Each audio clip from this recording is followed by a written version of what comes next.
Back and closure by buffels. Moet ons dit toets en kan dit versprei?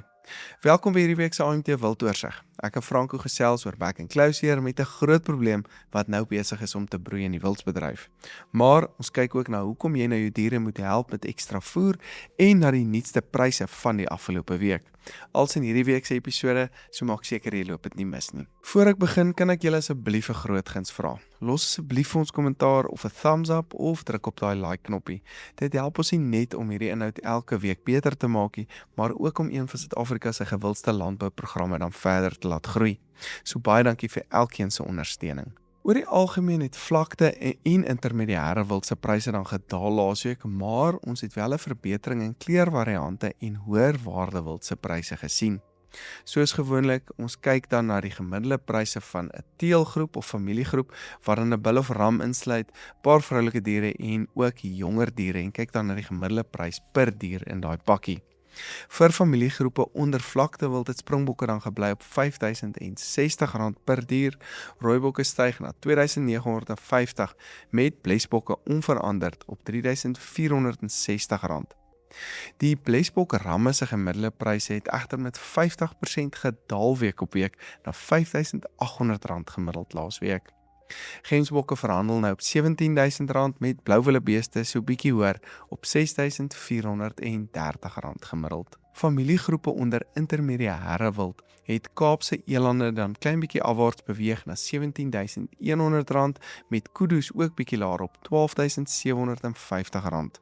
Njalas bly op R9.630, rooihartebeeste daal na R10.830 met Letchways meestal sywaarts op R8.170. Hoërwaarde wildse teelgroep familiegroep pryse het dan almal onveranderd gebly met Livingston elande op R24.800, Buster gemsbokke steeds op R27.500 en buffels wat dan steeds op R25.700 staan. Hierdie buffelprys sien ons wel dat daar nog nie nuwe pryse of verkope in 2026 op veilings was nie en is hierdie dis nog 2025 se prysvlakke. As ons net na buffelkoeie kyk, styg hy prys met 11% na R53.000 met bulle 3% hoër na gemiddeld van R141.000 waaraan meer 2026 se prysvlakke verteenwoordig. Swartwit pense bly ook sywaarts op R24.600 gemiddeld. Teelgroepe onder kleurvariante het as volg verhandel. Wit blesbokke steeds op R4.290, swart rooibokke op R16.280 en wit flank rooibokke op R16.560 gemiddeld. Maar ons sien dat wit flank rooibok ramme gestyg het na R56.000 gemiddeld laasweek. Koper springbokke bly onveranderd op R3.990, swart springbokke styg na R3.170 met wit springbokke steeds op R8.520 per dier. Wit springbok ooe het interessant genoeg met 8% gestyg na R7.700 gemiddeld laasweek. Gouwillebeeste staan nog op R9.200 met koningswillebeeste steeds op R30.000 per dier gemiddeld. Koningswillebeeste bulle het dan ook gestyg na ongeveer R107.000 laasweek. So ook 'n goeie styging wat ons daar gesien het week op week. Soos beloof gesels ons weer met Franco vandag. Ons kyk bietjie na back and closure, na voedingsprogramme. Daar's 'n paar goedjies wat gebeur met die COVID wat nou aangekom het. Baie welkom by ons Franco. Daar's hy. Goeiemôre. Franco, eerste back and closure, ek weet die departement van landbou en al die inentings met al die is nou die hele tyd in die nuus. Hoe beïnvloed dit die landbou spesifiek die wildsbedryf en moet die boere bekommerd wees daaroor? Ek dink dit ons moet 'n bietjie kyk, daar was nou berigte van of gevalle van buffelkuddes wat positief getoets het. So ek dink jy ons moet wel besef daar is 'n risiko op hierdie stadium. Ek het lankal gepraat oor die buffels wat kan beïnvloed word en wat se effek dit kan hê. So ek dink baie mense wil nie hulle buffelkuddes toets op hierdie stadium nie. So ek sê want huidige wetgewing sê nog steeds daai buffelkuddes moet vernietig word. So ja, ek dink dit is 'n probleem. Ek glo dit gaan wel gebeur nie. Daar is nog geen toestemming gegee dat wild geënt mag word nie. So dit is ook nog 'n faktor wat daar is en soos jy sê, indien dit in buffelkudde is, kan dit versprei na die gewone wild toe ook, veral in die kudu's en daai tipe diere ook. So die ouens moet maar net seker maak. Dit is moeilik. Ek kan dit aan alle ander wild versprei of wat is nee, meer jou kan ek sê jou goed soos jou klauwenhoef het en ons of ek sê wat die goed gesplete hoef diere toe. So ek dink kudu's is baie vatbaar vir dit. Ons het gekyk na die sybels het dit gekry, rouens het dit gekry. So ek dink ons moet maar net seker maak oor die effek daarvan. So ons het jare terug of 'n ruk terug het ons daaroor gesels dat hulle monitor dit nogal in die rooibos in die Kerwiltuin. Dis iets wat ek gehoor het. Ek kan dit nie bevestig nie. Maar hulle kyk as die rooibos begin uitvrek, is daar 'n geneigtheid dat dit kan back and claw wees. Wow. So Maar wat se effek as die buffel nou back and claw het? Ek moet die boere toets daarvoor en dis ek weet dis 'n sensitiewe saak want ek buffels eerlik hè en ek moet my goed gaan uitskiet. Ek gaan dit nie wil doen nie. dis presies waar ons op hierdie stadium is. Jy mag hulle nie ent nie en jy moet hulle eintlik vernietig. En wat dis jare se genetika of ouens het dit en ja, as jy sê hoe 3 kan maande jy, later en as jy goed ingeënt was dan sal hulle mos nou weer reg en jy wil nie jou genetika vernietig. maar jy mag nie die wild op hierdie stadium inent nie. Jy mag nie. Hulle sê Jy omrede moet dit hulle skoon diere is, kan ek sê uit die Krugerwiltuin gekom het met back and claw korridor, BM, daai tipe goeder vry, wil hulle dit nie kan ek sê ent nie, want jy reg meer 'n skoon kudde nie. Ja. En ek hoor al hoe meer van ouens wat gaan buffelkuddes uitskiet van hierdie ouens met die jagspanne en sulke goeder. So ergens is iets besig om te broei en ek dink die wildbedryf gaan moet man up en sê luister, my kudde is skoon, ek het hulle getoets. Al is dit 2 of 3 diere, ek weet dit is daar moet half 'n vergunning kom of ek weet nie hoe gaan hulle dit hanteer nie, maar ek raak dit baie bekommerd oor die buffelkuddes in ons land. Wat die voordeel is, die beeste word nou geënt Ja. voor die voet of hulle kan geënt word. Nou seker Afrika spesies wat ons nie graag wil ent nie, wat hulle sê wat klaar immuun was teen dit. So daar's ook weer 'n geval, soos jy sê. En draer wees en Ja, as jy sê, gaan jou na jou gewone jong, daar's baie gesê van die stoet ouens wat nou, maar daar is van die Afrika rasse wat die ouens voel net, hulle was natuurlik daarteen bestand geweest. Hoekom moet ek dit nou gaan ent? Dan vat jy daai bestandheid al weg. So dit is ook nog in die beeskudde 'n rol wat gespeel moet word. So jy sê dit is hoe hulle dit gaan in die beeskuddes verder gaan monitor verder want dit moet nou jaarliks gedoen word en gaan daar genoeg enstof wees, gaan dit koste-effektief wees. So dit is 'n rol wat 'n probleem wat gaan uitrol op die stadium en ek sê nou pas op dat ons nie weer 'n super back and claw virus steel nie. Dit is waar ek by bekommer is want as jy nie gaan ent vorentoe nie, het jy nou half om bietjie seer gemaak maar het hom nie vernietig nie. So ek dink dit sê ek sê die ouens moet daarna kyk en dan regtig die uitrol van daai back and claw na die wild toe. Daar's baie gevalle waar ons jammer as julle ouens weer van die wildbedryf wat dit veroorsaak en allerhande sulke goeie. So ek dink die wildbedryf moet vooraf, kan ek sê, amper 'n leier wees weer in die gebied. En sê luister, maar ons het ons goed getoets, hulle is skoon. So jy's min dat jy daai diere gaan kry, verstaan.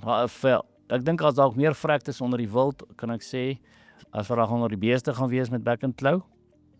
Maar ons buffelkuddes wat ons sentrale, kan ek sê, money spinner is op hierdie stadium wanneer ons kan paar rand maak en goeders, wil die ouens nie toets nie, as gevolg van daai risiko. Maar sal mense net die buffels toets, is seker dalk en inent, want dit is dalk makliker diere half om in te ent.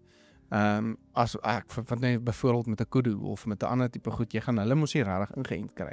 Dis die probleem. Ek het daar gesprek nou met iemand gehad oor die buffel inenting van buffels in die Bosveld gedeelte wat nou kan ek sê ons grootste konsentrasie van buffels is. Hoe lank gaan dit nie vat om buffels te kry nie? Want baie van daai buffels loop op duisende hektare. Wat is die kans dat jy daai buffel gaan kry? Daai ding kruip weg dat jy hom nooit weer sien nie. Ja. So nou ent jy 'n paar in en jy ent nie die ander in nie. Jy kan hulle nie in 'n kraal jaag en sê kom iets vir 'n kossies staan in 'n ry ons gaan julle ent nie. Dis 'n drukgang nie. So die koste-effek van daarvan weer is gaan baie moeilik wees en die beheerbaarheid van dit. Want ek sê jy kan nie vir hom 'n oortag of 'n microchip of so iets gaan insit nie. Dan sê elkeen fisies daar en daai tipe goed doen. En dan as ons weer terug nou weer, dan word hy goed getag. Nou word hulle weer kommersiële diere, verstaan, soos beeste of so iets. Ja. So dit is regtig 'n probleem wat daar is, maar ek dink dit eers moet die ouens maar al doen ek weet nie of daar mense is wat dit privaat doen, net om seker te maak en sê luister hier, so ek sê, die proses om buffels te skuif moet jy nog steeds bloei en al die toetse doen en goeie. So daar kry jy dan 'n redelike gevoel van dit. Maar die ouens wat dit op kommersiële plase, kan ek sê, buffelkudde het wat daar rondloop, dit gaan baie moeilik wees om dit te beheer. Ja, so hier's 'n ding wat besig is om te broei en mense moet dalk probeer om vooruit uit te kom. Ja, laat mense nie 'n groot probleem oor 2 of 3 of 4 jaar het nie. Nee, ek ondersteun jou daarin as ek sê maar hoe dit is nog nie op die tafel Ons nie. moet baie slim mense in die bedrywe en die wild en die landboubedrywe wat hierdie probleme vir 'n mens kan uitsort. Definitief, help jy hanteer die besigheid en jy los die wild agterna. En die goed gaan net aan nie, ja. Ja, so dit is 'n kwessie so. Franco, lekker koud buite nou, soos ek en jy sit en gesels, so sien ons baadjies aan, ons wil nie eers in die studio ons baadjies uittrek, so koud is dit nie. Wat se effek het dit natuurlik op veiding? Ons is nou Augustus, September, veidingstoestande is besig om nou te verswak, dis koud natuurlik, en mens moet die wild tog bietjie ondersteuning ook gee. Nee, definitief, as jy gaan kyk na dis ongekende nat toestande hierdie tyd van die jaar. As ek sê, ons moes wild gevang in Oos-Transvaal, dit reën. Die Bosveld kry koud. Almal sê ja, dit is 'n goeie ding, ons borsluisladings af te bring. Okay. Maar ek dink nog nie dis ryp genoeg. Dan die vog bring nou weer 'n ander dinamika, laat dit nie ryp nie. So dis 'n moeilike ding, maar ek dink ons gaan nou in 'n Ons koue. kor daai ryp om amper die peste dood te maak. Ons kort dit definitief en ek dink ons is besig om nou kos as die vog by is of dit gaan kouer word. Ek dink definitief daar gaan 'n rol speel. So ons kort nog daai ryp, erge ryp. En dan sê almal kan ek soms praat nie heeltyd oor die beeskuddes, gee tog vir sy beeste ekstra lek of ekstra voeding by al is dit Ja, jy moet En ek dink ons moet ons wild ook begin kyk vir soms. Jy sê onthou nou, die meeste van daai diere is nou dragtig. Hoe beter jy nou vir hom sorg, hoe beter kalf of lam gaan jy kry. November, Desember as daai goed begin kalf en lam. So ek dink jy ons moet bietjie kyk na, gee vir hulle ook bietjie iets ekstra, sit in die veld te lek neer, help hulle bietjie, dat hulle net hierdie omstandighede ook kan uitkom. So ek sê hy het ook energie nodig om deur hierdie koue homself te verwerk. Veral jou ouer diere, definitief. Hy is nog nie verby sy, kan ek sê, sy teelpotensiaal nie, maar as hy gaan swaar kry, kan hy aborteer, hy kan dalk vrek. So ek dink dit ons moet bietjie kyk, praat met die ouens in die voedingsbedryf, kry hulle aan boord. Dit is nie so duur nie, dit kos baie geld, maar op 'n van die dag 2 kalvers betaal om vir daai kos. Dis net om my diere net daai bietjie ekstra baadjie aan te trek. Ja, en dis soos jy ook nou sê, is natter toestand is bietjie anders as gewoonlik ook, wat 'n baie nat winter wat ons hier in die noorde gehad het en die peste druk, al daai tipe goed is hoër. So mense moet amper verjaars ook net bel en bemoer, hoor, is daar nie goed wat 'n mens kan gee om die diere te help nie. Definitief, ek het gister met iemand gepraat in Duitsland. Hulle ken ongekende hittegolwe. Hulle ek sê wat nou met die graan is, hulle korings vergaan en hulle ouens sny dit al af. So ek dink Europa wat nie gewoond is en hulle onthou dit, hulle sit met daai sneeu en hulle kry swaar nou. So ek dink dit eers aan ons graanbedryf se kop moet optel en ek dink is al goeie nuus vir die graanboere. Maar ja, so ek sê sorg vir daai diere. Ons kan vir hulle sorg. Ons weet nie hoe lank gaan hierdie El Niño effek wat almal voorspel gaan wees nie. As hy gaan langer aankry, gaan daar nog meer druk op ons diere wees. Ja, almal is bekommerd oor die El Niño en ek weet almal praat so asof dit 'n vaste weerspatroon is wat nou gaan aankom. Dit lyk redelik asof die waarskynlikheid daar is dat dit gaan daar wees. Maar ja, mens moet maar kyk hoe hierdie seisoen uitspeel, maar dit gaan verseker ekstra druk op die bedryf sit en veiding sit en alles sit. So ek dink mens moet nou al gaan kyk dat jy jou beplanning reg het vir so 'n scenario, vir so 'n seisoen, amper 'n worst case scenario gaan beplan. Ja, ek dink definitief so. Ons almal moet kyk wat kan hulle vir hulle diere ekstra gee. Hoe kan hulle weidingsdruk verminder in sekere omstandighede of sekere gebiede? Veral as met die, kan ek sê, teelprojekte. Sorg vir daai diere nou, want om 'n dier op gewig te hou is baie makliker as om hom weer op gewig te kry. Ja. So dit is kan ek sê die pad wat geloop moet word. Ek het nou eendag 'n baie interessante gesprek met ou gehad. Toe sê hy het in 2017 begin boer.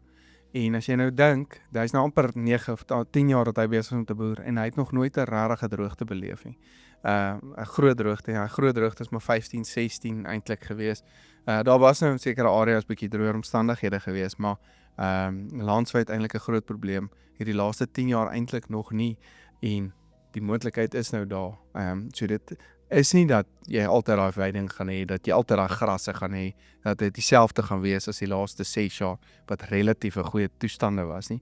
So mens moet net daai aspek in ag neem. Ja, ek dink definitief so ek sê ons is almal bevoorreg gewees met die laaste ruk. Daar was nie 'n tekort regtig en sodra dit begin droog word het dit gereën en daar was genoeg voerbanke gewees wat die ouens opgestapel het. Ja. As jy kyk, ek sien nou hier 'n paar van die saaiboere maak nog balig, mielieres bale en so aan. Maar as jy gaan kyk net gewone tef van oulandsgras, hoe die prys al reeds begin opgaan. Nou ja. Definitief daar's reeds 'n prysstyging, want die ouens Dalk sien nou goeie tyd al om voorbrand te maak en nou te begin voer inkoop. Seker wat meeste ouens nou probeer doen vir die droogte. ek dink nog nie die ouens het besef nie. Ek is net bang jy sê die ouens probeer nou maar die goed aan die gang hou. Omrede koste, as ek sê die goede duurder geword, diesel het duurder geword. Ja. Maar ek dink ja, as ek sê dan gaan koop jy weer voer in 'n reën. Verstaan? So dis die scenario wat ons het, verstaan, maar ek dink nog steeds daai voer gaan jy nooit verloor nie. Ja. Ek sê net as jy kan kry, sorg vir jou diere op hierdie stadium. Ja, net so in geval oor 3-4 maande daai voerpryse verdubbel en daai goed is nie beskikbaar nie, dan sit jy ook in 'n probleem. Definitief, so as jy gaan kyk na die mielieprys nou, verstaan, hy's tog besig om bietjie op te gaan, maar ek dink as 'n ou kan net mielies kry en jy kan hulle maal en saam met 'n gewone gras en 'n molassameel net vir jou diere bietjie gee, net vir daai bietjie ekstra energie. Ja, nee, is belangrik. Dankie Franco, baie dankie vir jou tyd vandag. Los asseblief vir ons kommentaar. Ons wil graag ook van julle hoor, bietjie saam gesels oor wat julle graag wil hê ons moet gesels en gaan navors en gaan uitvind in die wildsbedryf vir julle. Baie dankie vir julle tyd ook vandag en baie dankie Franco dat jy saam met ons gesels het. Dankie. Baie dankie dat jy ingeskakel het hierdie week. Skakel gerus in volgende week wanneer ons weer vir jou die nuutste nuus en pryse in die wildsbedryf van Suid-Afrika bring. Tot volgende week.